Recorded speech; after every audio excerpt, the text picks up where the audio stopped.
Hello and welcome to the first episode of Make Good Food and Make Good Choices. We're gonna make a yeast bread, which is something that can seem a little intimidating because it feels like it takes a long period of time, but actually, if you're able to get your dough mixture set up, you're just really just waiting for it to proof. So I'm gonna go ahead and get started and show you a technique that I have found to be so helpful, and that's using a KitchenAid mixer, and it makes the dough process go very, very quickly. So the first thing that I'm gonna grab is the dough hook for the kitchen. So lift up the neck on this KitchenAid, and there's a little spring here. Go ahead, lock that into place, and you're ready to go. All right, so the first thing we're gonna do is we wanna heat up milk. So 1 cup of whole milk, including a 1/3 cup of water. So all I did was just pour in my liquid measuring cup 1 cup of milk, and then add it up to the 1/3 cup of water. We're gonna put that in a 4-quart saucepan, and I wanna heat it enough so that it dissolves the honey, which we're gonna add in there also, as well as getting our yeast warm enough, but not so hot that it kills the yeast. So 110, 120 degrees, and I'm gonna use this during the scalding process. So I'm gonna go ahead and add that in.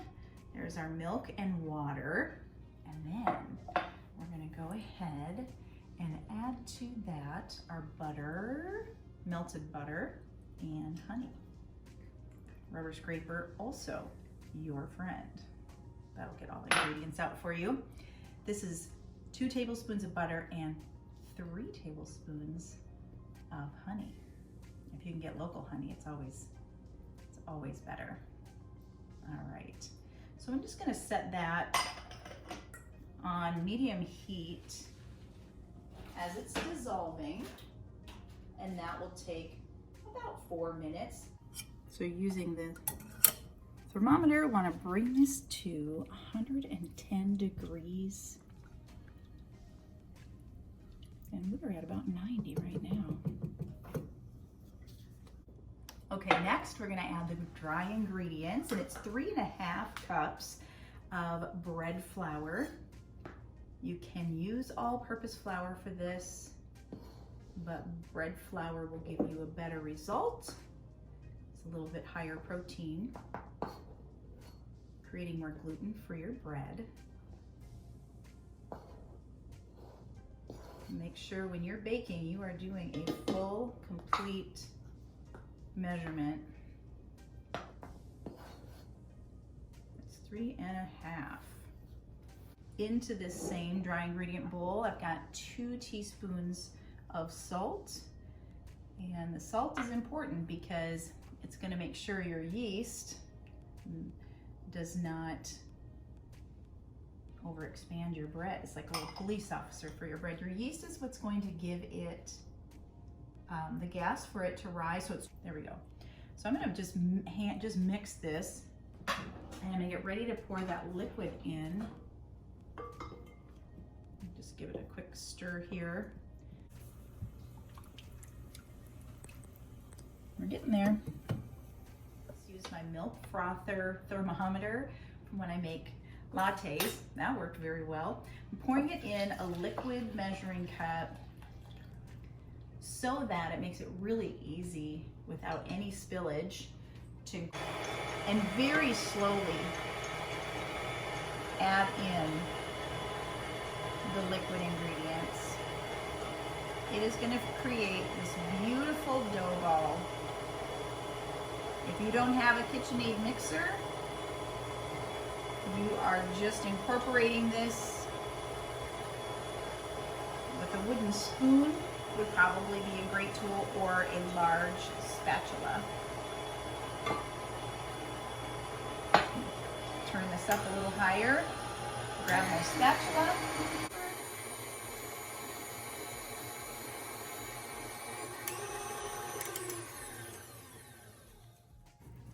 Incorporate the rest of the loose ingredients. About 2 minutes in order for it to incorporate fully.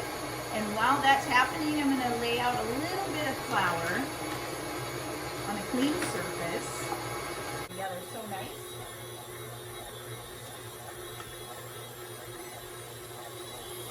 Once it becomes a little more elastic and holds together, we are able to just put that out onto a lightly floured surface and do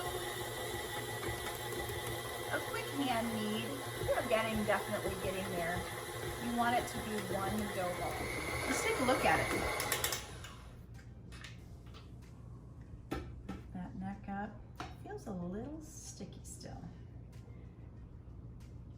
Let's take a peek at it.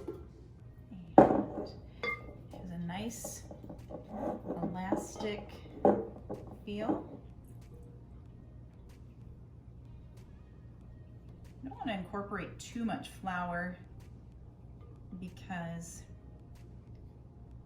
it takes away from the flavor of your bread. And so when you knead, it's just very, very easy. I'm just gonna see how it's nice and warm, which is good. All right, so when you knead, you push, you turn, you fold. You can do that for about 2 minutes. It's arm day. If it starts to get a little bit sticky, add another teaspoon or so. Like I said, you don't want to incorporate too much. Simply, I mean, this is it, you guys. This is all you have to do. We're gonna put this in a glass bowl, add some oil around the bowl, and on top of our dough, wrap some clear plastic wrap around it and let the yeast do its job. It'll double, maybe even a little more than double in size. And when that happens, look at that, it's quite lovely. Grab a bowl.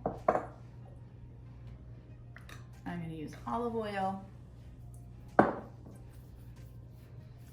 the reason you want to oil the bowl and oil your dough, you don't want it to form a skin. You want it to be nice and pliable as it's rising. You have all day for this to happen. And there you are. So I'm just going to set it over on the side, out of the way. When it's doubled, we're going to punch it back down, let it do a second rise, put it in the pan, and then we'll rise it for the third time and bake it.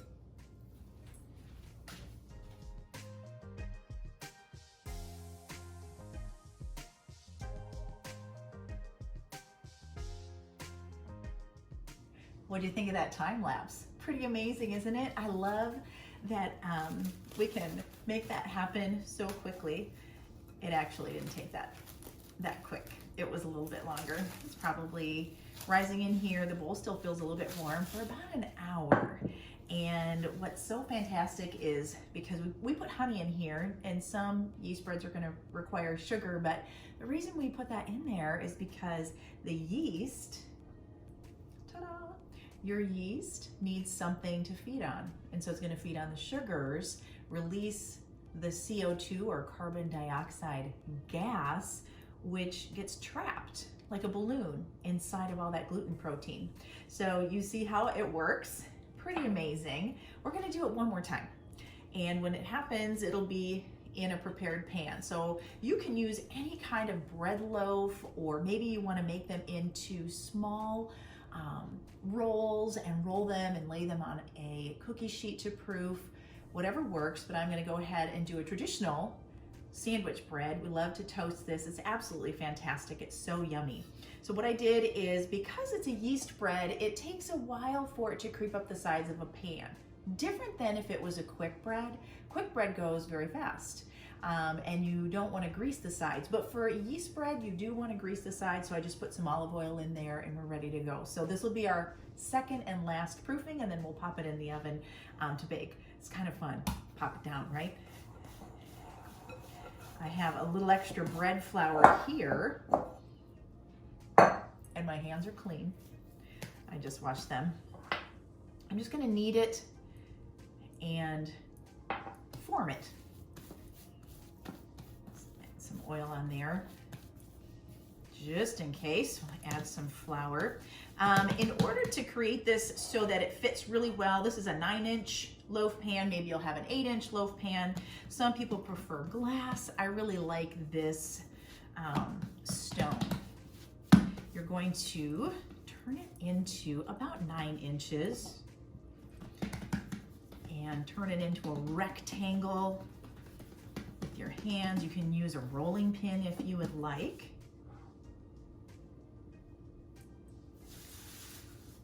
But I like the artisan feel of the dough. So there we go. That is about a rectangle, like I say, about 9 inches. And I'm just gonna roll this fairly tight toward me. I'm gonna have a seam on the bottom, and that'll be on the bottom. Kind of like the little loaves you see in the frozen section of your grocery store. One thing I want to make sure is that this is pinched and sealed at the bottom, as well as a tuck there, a little bubble. So just like that, pick that up, pop that in your pan. Now again, same situation where we want to make sure that my bread doesn't split. It's going to rise or proof again. I'm going to grab that olive oil. I don't want it to crack. So I'm just going to add a little drizzle of olive oil. You can use whatever you like. And there it is, perfect in the pan. We're going to use our saran wrap. Once again, it's going to double in size.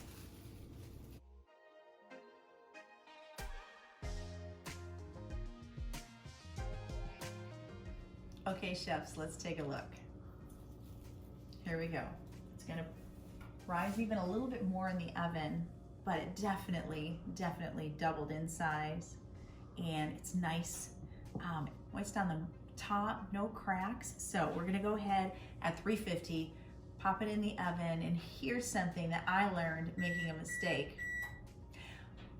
Make sure your oven rack is low so that as your bread rises in the oven, it doesn't rise and hit another rack on top or go too high. So I went ahead and set my oven at 350 and then lowered that rack down. We're gonna pop it in and set that right in the middle. Set our timer. I'm gonna check it at about 45 minutes.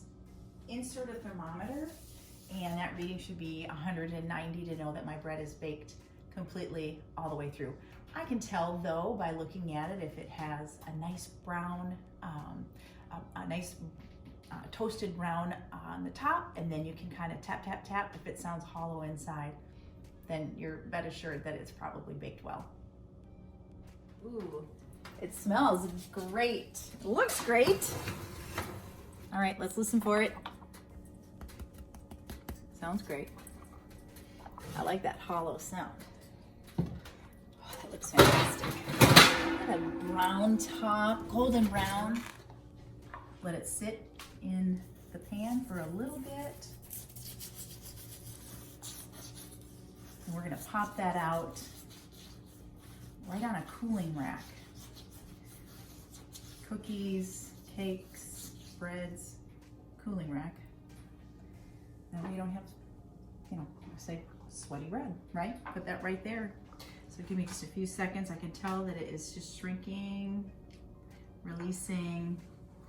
And right now, I'm just gonna let it be. Oh, nope, it wants to pop out. There we go. Hi. Look at that beautiful loaf.